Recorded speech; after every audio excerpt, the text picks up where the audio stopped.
Welcome back, everybody, to the deep dive.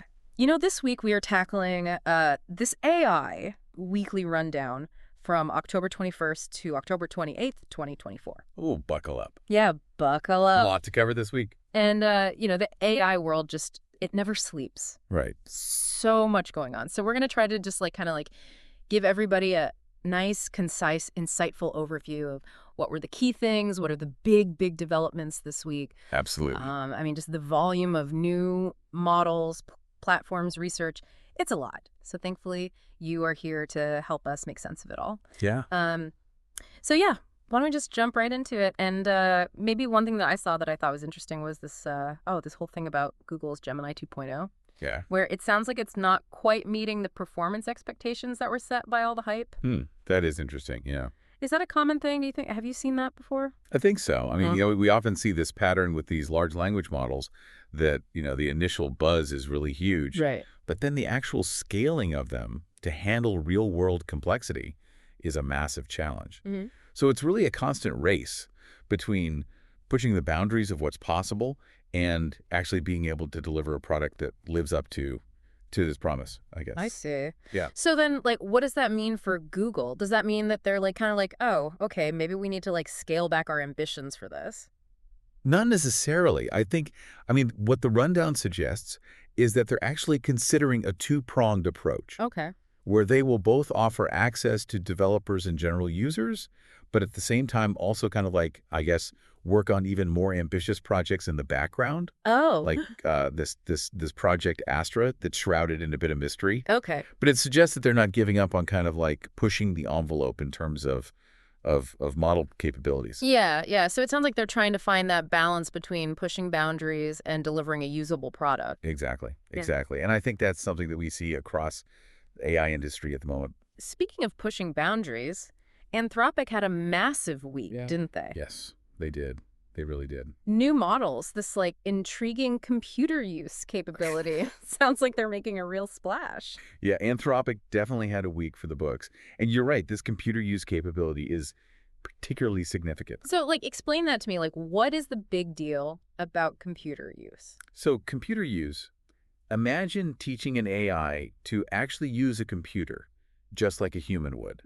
Clicking, typing, navigating, even using different software applications.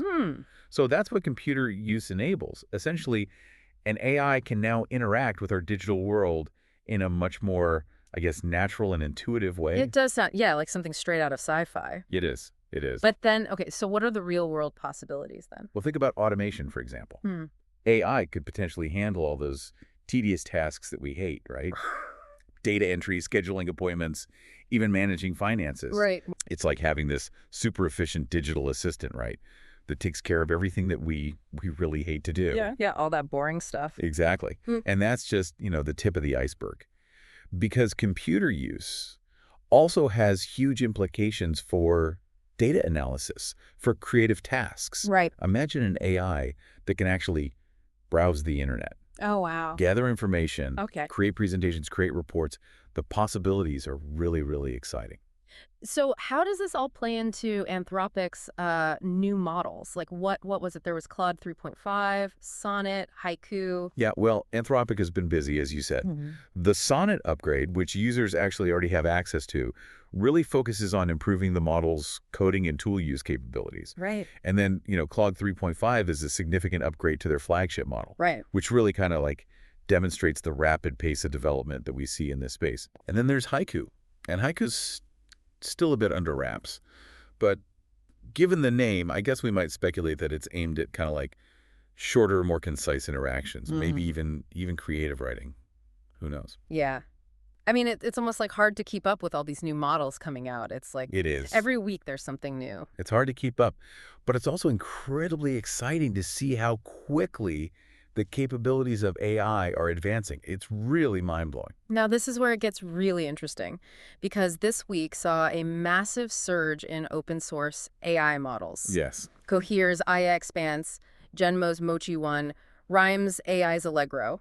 It's everyone decided to open the floodgates all at once. Yeah, it's a big week for open source. So why is this such a big deal? For someone who might not be as familiar with the space, why should they care about this? Well, open source AI is really a game changer because it means that these powerful models are no longer locked away in the labs of, these big tech companies. So now researchers, developers, even just hobbyists can actually access the code, they can tinker with it, they can build their own applications, and that's incredibly empowering. So it's about democratizing access to AI. Exactly. It levels the playing field Yeah. and allows for more innovation, more experimentation, and really it's exciting to think about what people will create when they have these powerful tools at their disposal. It's like giving everyone the keys to the kingdom, basically. So what are the strengths then of these models? Right. Who are they kind of aimed at? What makes them unique? Right. Well, iExpanse really focuses on breaking down language barriers. Hmm. So it supports a whopping 23 languages Wow. and actually outperforms some of the bigger, more established models that we see out there. Okay. So that has huge implications for global communication and making AI accessible to a much wider audience. That's fascinating. It's like the United Nations of AI models. Uh-huh. I love that. Yeah.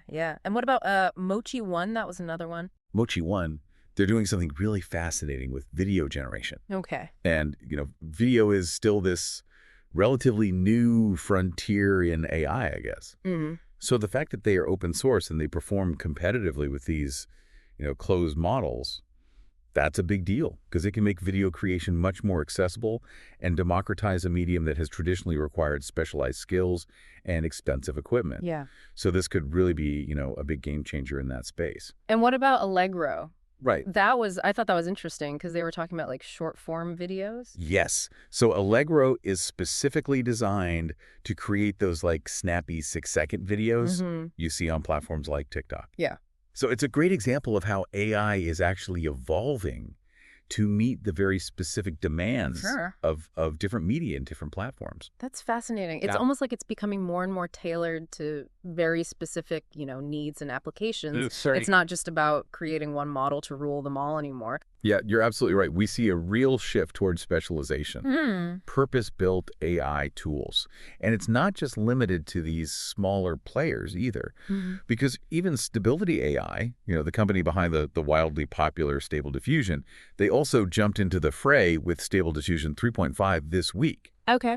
And what's interesting is that they offer several model variants Okay. with different sizes, different capabilities, and they're all customizable and free to use. Wow. So it's really a testament to the power and the potential of this open source movement, I think. Yeah, it really seems like the open source community is driving a lot of the innovation in AI right now. They really are. It's something to keep a very close eye on in the coming months and years for sure. Yeah.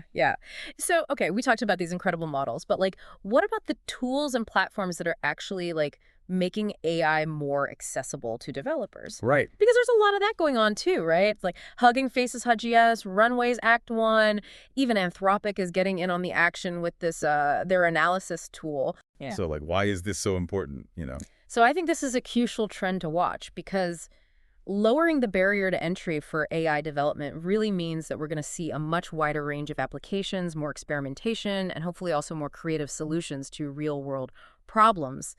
I mean, that Anthropic tool that you mentioned, that's especially intriguing because what they highlight in the rundown is this ability for this tool to actually write and run JavaScript code. Oh, yeah. That was something that I really kind of caught my eye too. Because it's like, that seems like a potential game changer for automating tasks, analyzing data. Absolutely. Imagine being able to automate complex data analysis tasks, Wow. build custom web applications, even create interactive experiences, all powered by AI. It really opens up a whole new world of possibilities. Okay, so before we get too carried away dreaming about the future, let's talk about another major player that was in the rundown this week, Meta. Yeah. They seem to be really, really all in on this whole multimodal AI. Right. And we saw, Meta Spirit LM, SAM 2.1. Yeah, Meta is definitely betting big on multimodal AI. So explain that a little bit for our listeners because that might be a new term for some people. What exactly does that mean? So multimodal AI basically means that an AI can understand and work with different types of input and output. So text, speech, images, you name it. Right. It's like teaching an AI to see and hear the world more like, we humans do. Okay. And so Metaspirit LM and SAM 2.1 are both really good examples of this multimodal approach. So what are they trying to achieve with that? Right. So Metaspirit LM is really a big step towards the seamless integration of spoken and written language. So it's kind of like having an AI that can understand both your voice commands and your written notes. And with SAM 2.1, they're really pushing the boundaries of what's called image and video segmentation, which is basically teaching an AI to identify and understand different objects and regions within an image or video. Okay. So they're not just building these powerful models, but they're also creating tools and platforms to make them more accessible to developers. You got it. It seems like a smart strategy. And they even released a developer suite for SAM 2.1, which is a clear sign that they're really serious about fostering a whole ecosystem around their models. Right. So they want other people to build on top of their work and create new applications. So we've talked about, the big players, Google, Anthropic, Meta. But what about some of the smaller companies and startups? Because, the rundown mentions some pretty interesting developments from like Hyper AI, Ideogram, and Perplexity. Yeah. So what are these, how do these innovations kind of fit into the broader AI landscape? Are these just niche solutions, or do they kind of point toward bigger trends? It's always exciting to see what the smaller players are up to, because innovation isn't just limited to those big tech giants. Right. So, for example, Hyper AI is making some real waves with their video model that creates incredibly lifelike motion, even simulates like cinematic camera movements. Wow. And then you have Ideogram, who are focused on developing creative tools for generating and manipulating images, which could be a game changer for, designers and artists, giving them new ways to express their ideas and create stunning visuals. Yeah. And then, of course, Perplexity, who are all about making information more accessible and useful. Right. So they're enhancing their search capabilities with these internal knowledge bases and even AI-powered collaboration hubs. So it's all about really transforming how we find and share information. Yeah. It's like they're trying to make search more intelligent and more intuitive. Exactly. So are these just niche solutions, or are they pointing towards broader trends? That's the million-dollar question. Well, I'm going to guess it's a little bit of both, probably, right? Yeah, you're probably right. It's always difficult to predict exactly which of these innovations will become, mainstream and which will fade away. Right. But what's clear is that these smaller companies are pushing boundaries in their own unique ways. And that's incredibly valuable because they bring fresh perspectives, they explore these new applications, and they keep the big players on their toes. Yeah. Competition is always good. Absolutely. It drives innovation. So amidst all this talk about language models and video generation, there's one company that seemed to be really laser focused on music AI this week. Right. And that's Google DeepMind. Yes. They've been kind of making the headlines with this music AI sandbox and this music FX DJ. Yeah, the music side of AI is really heating up. So explain what those are all about, because it does sound like, on the surface, a lot of fun. It does sound fun. The music AI sandbox is basically a playground for musicians. Okay. It offers a suite of tools for generating and manipulating music. So it's like having this digital toolbox, but it's filled with, AI-powered instruments and effects. Right. So you can use it to create completely new sounds, experiment with different styles. Exactly. And Music FX DJ actually takes this even a step further because it's a real-time music generator that anyone can use, even if they have no musical training whatsoever. Okay. So it's kind of like having a personal AI DJ in your pocket, so to speak. So but then on a more serious note, what are the potential implications then of this? Right. Is it just a fun experiment, or could this fundamentally change how music is created and experienced? I think it has the potential to be both. On the one hand, it's definitely a fantastic tool for experimentation and creative exploration. It could really empower musicians to create new sounds, to break down these barriers, to push the boundaries of what's possible with music.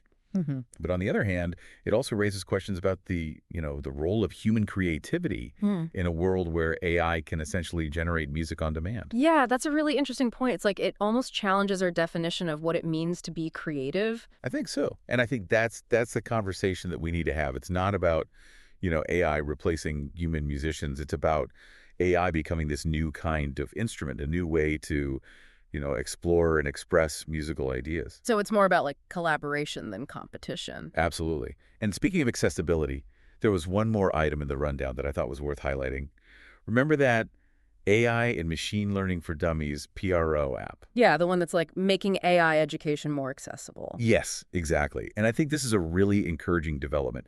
As AI becomes increasingly integrated into our lives, it's absolutely crucial that people understand how it works, what it can do, and what the potential implications are. Right. So it's almost like AI literacy is becoming as important as, traditional literacy. Yeah, like it's a basic skill you need to have to navigate the world. Absolutely. We need to equip people with the knowledge and the skills they need to thrive in this AI-powered world.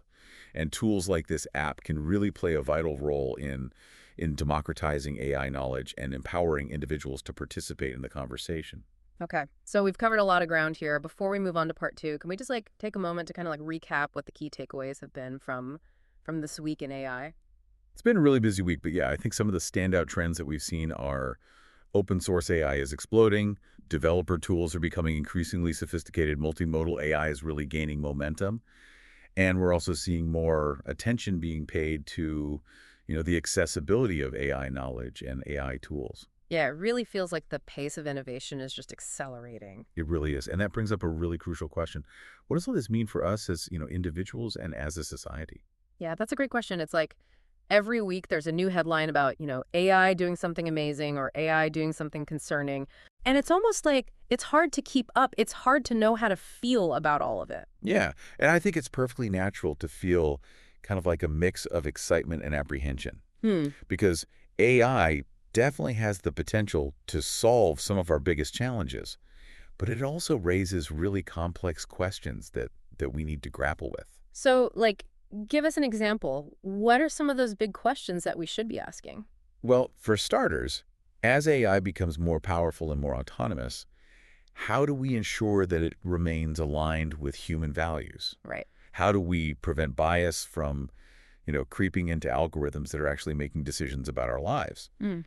And, how do we even begin to prepare for the potential, economic and social disruptions that AI might bring? Yeah, those are some big questions. And it's almost like we're just beginning to scratch the surface of the potential impact. I think we are, yeah. And that's why it's so important to have these conversations now, to really engage with this technology critically and to think deeply about the kind of future that we want to create with it. It's a lot to consider, but it's also like incredibly exciting. It feels like we're living through a technological revolution, like right before our eyes. We absolutely are. And just like any revolution, it comes with both risks and opportunities. And it's really up to us to navigate this new landscape thoughtfully and to shape the future of AI in a way that benefits all of humanity. So, where do we even begin? Because it does feel overwhelming to think about tackling these like, big existential questions about AI.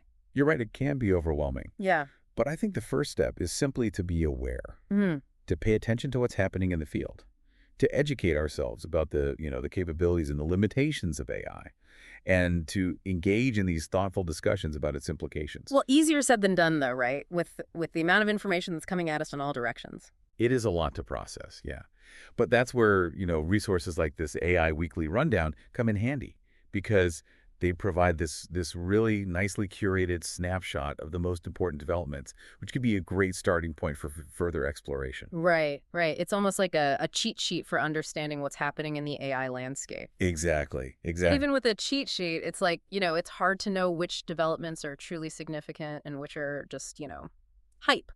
And that's where critical thinking comes in. Right. It's so essential to question assumptions, to look beyond those flashy headlines, and to really consider multiple perspectives. So we need to be informed, but also discerning. Yes, We need to be excited about the potential of AI, but also aware of its limitations. that's And we need to be, proactive in shaping its development rather than just passively observing it. exactly. We're not just spectators in this AI revolution. We are active participants. Mm. And the choices that we make today will have a profound impact on the world of tomorrow.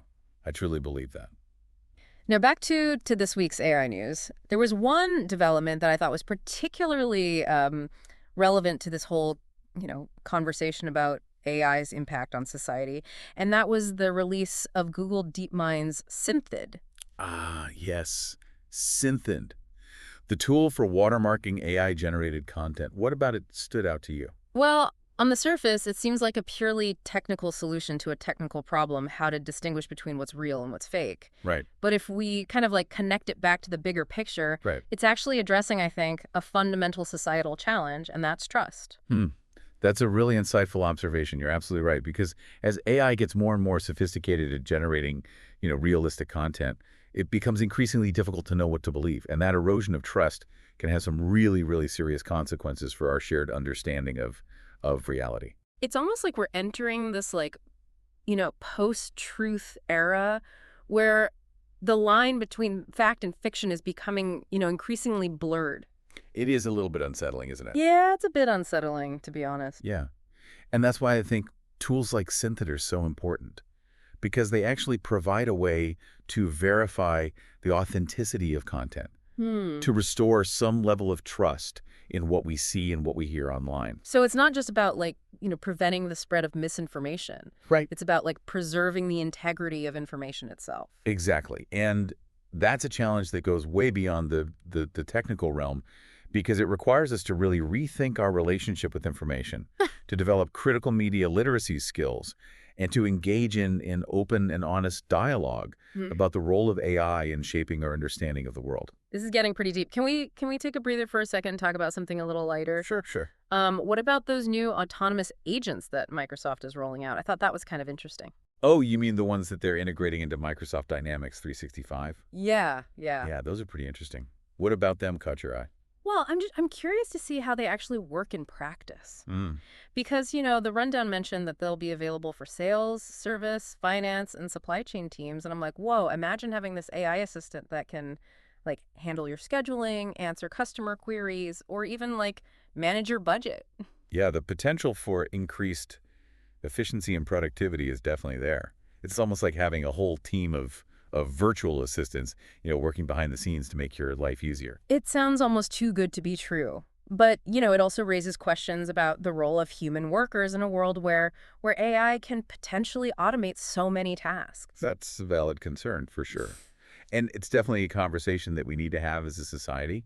But I think instead of fearing it, maybe we should embrace it as an opportunity to really rethink how we work. Yeah, I like that perspective. It's like instead of viewing it as a threat, what if we see it as a collaborator, a tool that can actually free us from these tedious tasks and allow us to really focus on more, creative and fulfilling work. Exactly. AI could handle the data entry and the number crunching, while humans really bring the creativity, the critical thinking, the emotional intelligence to the table. It's about finding that right balance, right, Yes. between the human and the artificial intelligence, and leveraging the strengths of each to create a more efficient but also, more equitable workplace. I couldn't agree more.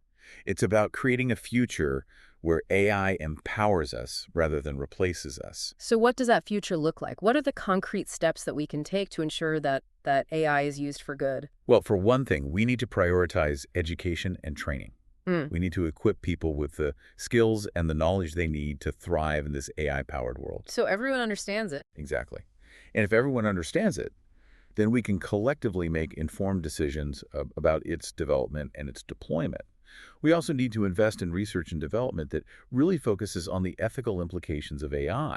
Right. We need to develop robust frameworks for responsible AI development and deployment. And we need to ensure that these frameworks are actually translated into, concrete policies and regulations. It's a multifaceted approach, for sure. It is. We need to address the technical challenges, the ethical concerns, and the social implications all at the same time. So what's the takeaway then for our listeners? What can they do to make a difference in this AI revolution that we're witnessing? I think the most important thing is to stay informed, to ask questions, and to engage in the conversation. Don't be afraid to challenge assumptions, to voice your concerns, and to really demand accountability from, those who are developing and deploying this technology. Yeah, it's about being an active citizen in the digital age, right? Exactly. It's about recognizing that we all have a role to play in shaping the future of AI, and that our collective choices will really determine whether it becomes a force for good or a source of harm. Okay.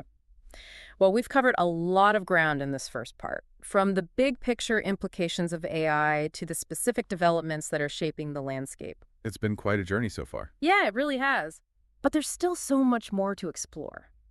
So in part 2, we'll continue our exploration of the AI Weekly Rundown. We'll dive into some of the more niche innovations, and we'll continue our discussion about, these broader trends that we're seeing emerge. Stay tuned. Looking forward to it. Welcome back to the Deep Dive. We're going to pick up right where we left off with our exploration of the AI Weekly Rundown. Yeah, we covered some pretty big ground in part 1. A lot of exciting developments to unpack. Definitely. But, there's always more to discover in the world of AI. It's like this constantly evolving landscape. It really is. And it's not just about the big players and the headline-grabbing breakthroughs. Right. There's a whole ecosystem of smaller companies, startups, and researchers who are pushing boundaries in their own unique ways. Exactly. So in this part, we're going to dive into some of the more niche innovations that caught our attention in the rundown. Sounds good. Where should we start? Well, remember Asana, that project management platform that, we probably both spend way too much time in. Oh, absolutely. Who hasn't spent hours in Asana trying to wrangle a project and keep everyone on track? Well, they just announced something called AI Studio, which is basically a no-code platform for designing and deploying AI agents directly into your Asana workflows. No code. So you're telling me I don't need to be a codant whiz to create AI that can help me manage my projects? That's the idea. They're really trying to make AI more accessible and user-friendly. It's not just for, the tech wizards anymore. So instead of needing to know how to code, you can just use this visual builder to drag and drop different AI components and create something that automates tasks within your Asana projects. Exactly. It's all about making AI more intuitive and integrated into the tools we already use. Okay, switching gears a bit. The rundown also mentioned Playground AI's Playground V3. Ah, yes. This one is interesting because it's a new image generation model that's specifically designed for graphic design. So it's like instead of just asking an AI to generate any old image, you could use this to create a logo, a marketing graphic, or even a website layout. Absolutely. And I think this focus on specialization is really important because it suggests that AI tools are becoming more tailored to specific industries and creative fields. It's like the difference between, a general contractor and a master craftsman. Sometimes you need someone with very specific expertise. I love that analogy. Now, here's one that really caught my eye. Microsoft also released something called OmniParser. Omni what? OmniParser. And it's basically a tool for interpreting user interface screenshots. Okay. That sounds a bit technical. What's the practical application of something like that? So think about all the digital interfaces we interact with every day, right? Websites, apps, those sometimes frustrating touchscreen kiosks. OmniParser can actually take a screenshot of that interface and turn it into structured data that an AI can understand. So potentially you could use this to create AI that can actually navigate those interfaces for us. That's exactly the kind of application this technology could enable. Wow, that's pretty powerful. So instead of having to click through a bunch of menus or fill out a complicated form, you could just take a screenshot and let the AI do the work. Exactly. It's all about bridging the gap between, the visual world and the language of computers. Okay, last but not least, the rundown mentioned that Replicate launched a playground for experimenting with different image models, it sounds like. Kind of like a sandbox for AI artists. That's a great way to describe it. It lets you test out different models, play around with various prompts and settings, and then you can compare the results side by side. So even if you're not a coding expert, you can still explore the creative potential of these, really powerful image generation models. Exactly. It's all about making AI more accessible and empowering more people to become creators regardless of their technical background. I love that. So as we kind of wrap up this part of our AI exploration, I'm just curious, what are some of the key takeaways for you this week? What's standing out in terms of broader trends?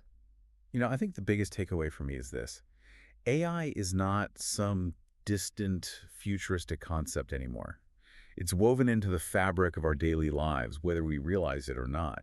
And as we've seen this week, it's evolving at an absolutely incredible pace. It can feel a bit overwhelming at times, but it's also incredibly exciting to be witnessing this technological revolution unfold, right before our eyes. It really is. But I think with that excitement comes a responsibility to engage with these developments thoughtfully and critically. That's a good point. What are some of the most important questions we should be asking ourselves then as we navigate this AI revolution? For me, it always comes back to the human element. How can we ensure that AI enhances our lives rather than diminishes them? How can we foster a sense of, shared understanding and responsibility in a world that's increasingly mediated by algorithms? Mm-hmm. And how can we harness the power of AI to create a more just, equitable, and sustainable future for everyone? And we are back for the final part of our deep dive. We are going to wrap things up with the AI Weekly Rundown. Yeah, we've explored some really fascinating trends so far. A lot to process. Definitely. A lot to process. Yeah. So in this last part, we're going to kind of like zero in on a few more, I guess you could say, niche innovations that really caught our eye. Yeah, those little details that give you a glimpse into like where things might be headed. Okay, perfect. So let's jump right in. One thing I saw that I thought was really interesting was this whole thing with Microsoft. Yeah. And they are rolling out these autonomous agents that they're going to, start integrating into like their Microsoft Dynamics 365 platform. Oh, yeah, those are interesting. What about them caught your eye? Well, I mean, on the surface, they're talking about how they want to make them available for, sales and service teams, finance, supply chain, like pretty much every aspect of a business. Right. And I just think it's fascinating to think about like how that's going to actually work in practice. Like imagine having this AI assistant that can like handle your scheduling, answer customer queries, or even like manage your budget. I mean, the potential for increased efficiency and productivity is definitely there. It's almost like having, a whole team of virtual assistants working behind the scenes to make your life easier. It does. Yeah, it sounds almost too good to be true. But then, of course, it raises those questions about, okay, well, what is the role then of human workers in a world where AI can potentially automate so many tasks? Yeah, that's the big question, right? And I don't think there's an easy answer to that. But I do think that, instead of fearing it, maybe we should see it as an opportunity. Okay. An opportunity to really rethink how we work and how we organize our businesses. Yeah, I like that perspective. It's like instead of viewing AI as this threat, like what if we see it as a collaborator, a tool that can actually free us from those tedious tasks and allow us to really focus on, the more creative, the more strategic, the more, human aspects of work. Absolutely. AI could handle, the data entry, the number crunching, Right. while humans really bring the creativity, the critical thinking, and the emotional intelligence to the table. Right, right. So it's really about, I guess, like finding that balance That is. between the human and the artificial intelligence and really leveraging, the strengths of each to create, like you said, a more efficient workplace, but also a more equitable workplace. Exactly. It's about creating a future where AI empowers us rather than replaces us. And I think that's a really hopeful message. I mean, there's so much potential there. Now, speaking of potential, the rundown also highlighted a company called Character.ai. Have you heard of them? Oh, yeah. They've been getting a lot of attention lately. Mm-hmm. They're the ones behind those, really impressive AI chatbots that can mimic the personalities of, like, famous people and fictional characters. Yeah.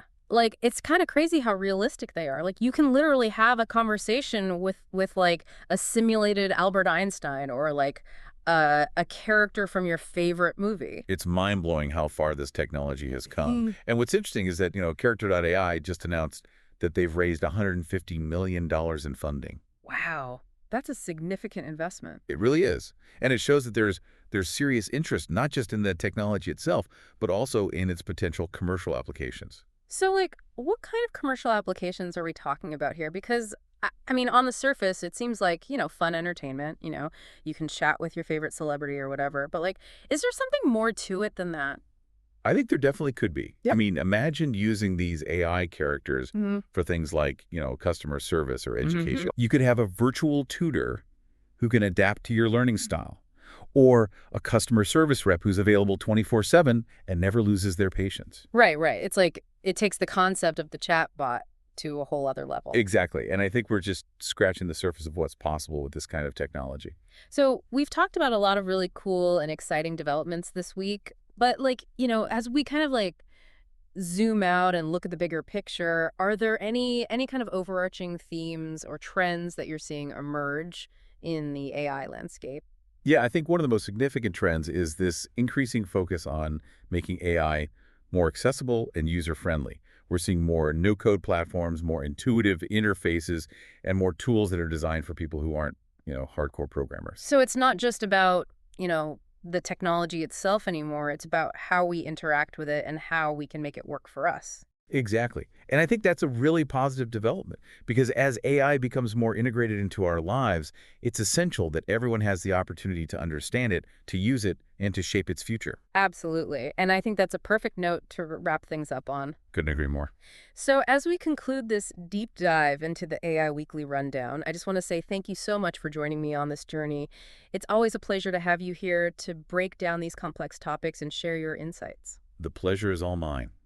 It's always exciting to see what's happening in this ever-evolving world of AI. And to our listeners, thank you for tuning in. We hope you found this deep dive informative and maybe even a little bit inspiring.